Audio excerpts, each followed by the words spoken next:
ఇప్పుడు మోడీ కూడా మొదటిసారి ఎన్నికల ముందు ఆయన మతం గురించి ప్రస్తావించలేదు. బీజేపీ స్వరూపాన్ని లేదా బీజేపీ మతతత్వ రాజకీయాల గురించి ప్రస్తావించలేదు. మార్పు తీసుకొస్తాను, మీకంతా ఉపాధి కల్పిస్తాను, ఇప్పుడు అవినీతికి వ్యతిరేకంగా ఉంటానని చెప్పారు తప్ప, ఆయన రెండోసారి వచ్చాక మతం కార్డ్‌ని అంటే వాళ్ళు అధికారంలోకి వచ్చిన తర్వాత ఈ మత విద్వేషాలని లేదా మైనారిటీలకి, ముస్లింలకి వ్యతిరేకంగా కొంత ఇది చేయటము అంటే ఈ బీఫ్‌కు ఎక్స్‌పోర్ట్స్ అదే బీఫ్‌కి సంబంధించిన ఇష్యూస్ ఇవన్నీ తీసుకురావడం చేశారు. అంటే నిజానికి మోడీని గెలిపించింది వాళ్ళు ఎందుకంటే ఒక కరప్ట్ కాంగ్రెస్‌ని ఒక మార్పుని సొసైటీలో ఒక మార్పు కోసం గానీ, కేవలం ఏదో ఆయన హిందూ రాజకీయాలు తెస్తాడని లేతే ఒక హిందూ రాజ్యం తెస్తాడని కాదు. ఆ విషయం ఇప్పటికీ బీజేపీకి అర్థమైనట్లేదు గదా! అంటే 2014 ఎన్నికల నాటికి కాంగ్రెస్సు 5, 6 రకాల పెద్ద స్థాయి స్కాముల్లో ఇరుక్కుపోయి ఉన్నది. మొదట యూపీఏ 1 చాలా బాగుండింది. కమ్యూనిస్టులు కూడా దాంట్లో భాగస్తులుగా ఉండడం వల్ల కూడా అది బాగుండింది. యూపీఏ 2లో కమ్యూనిస్టులు బయటికి వచ్చేయడంతోటి కాంగ్రెస్ ఇతర పార్టీల మీద ఆధారపడాల్సి వచ్చింది. దాంట్లో స్కామ్‌లు అవి జరిగినాయి. బొగ్గు స్కాము, టెలికాం స్కాము అన్నీ వచ్చేసినాయి. అది అన్‌పాపులారిటీ ఉన్నది.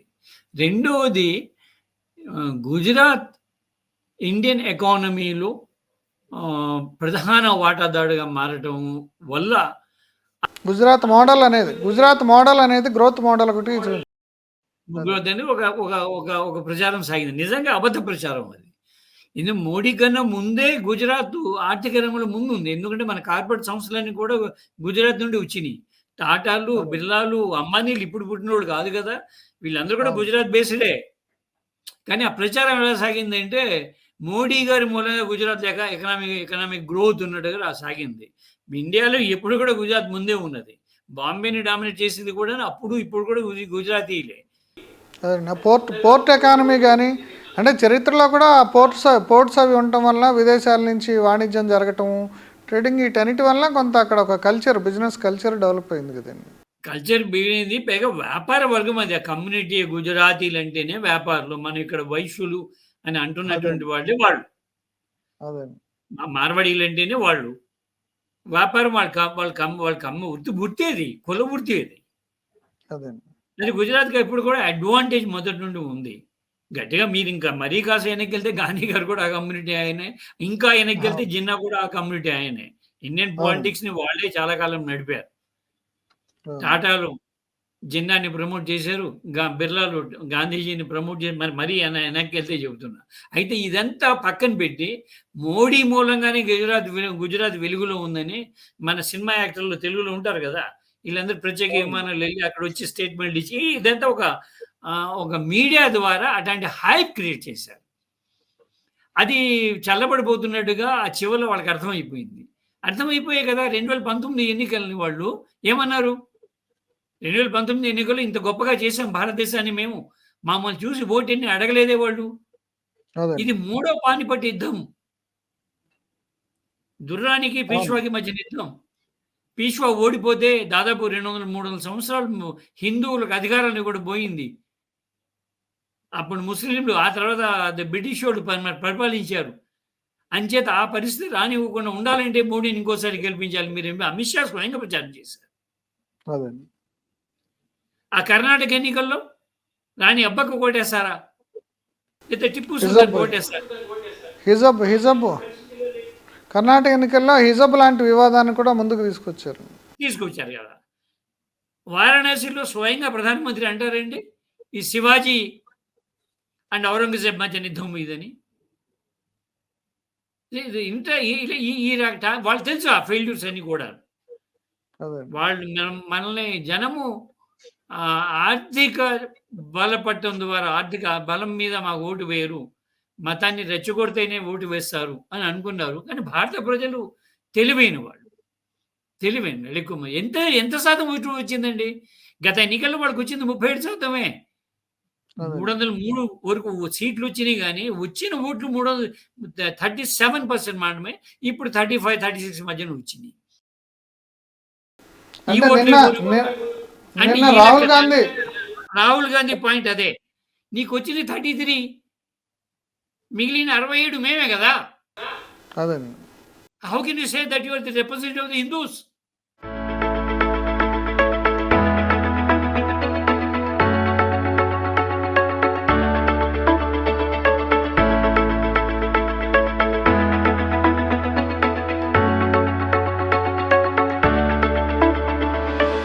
నిన్న రాహుల్ గాంధీ మాట్లాడిన మాటలు హిందువుల్ని అవమానపరచడం అని మోడీను అమిత్ షా కూడా అన్నారు.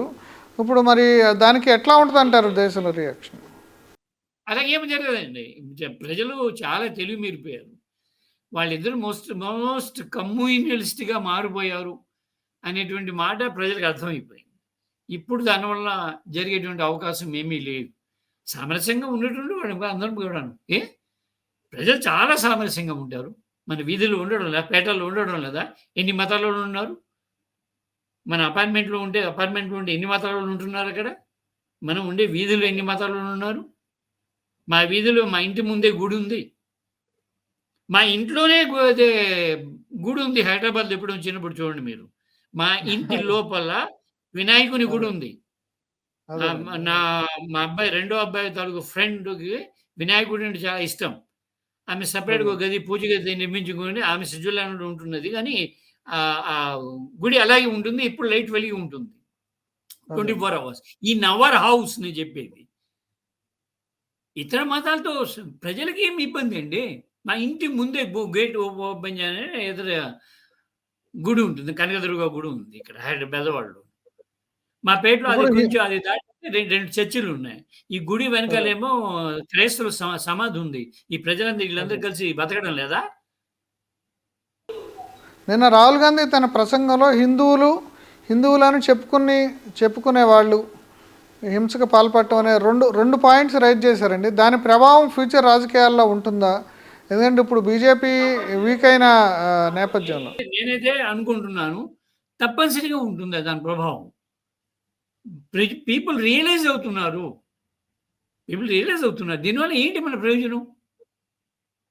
అంటే మొత్తం హిందువుల్ని, ముస్లింలని ఇక్కడ పంపించేయడం సాధ్యం కాదు గదా!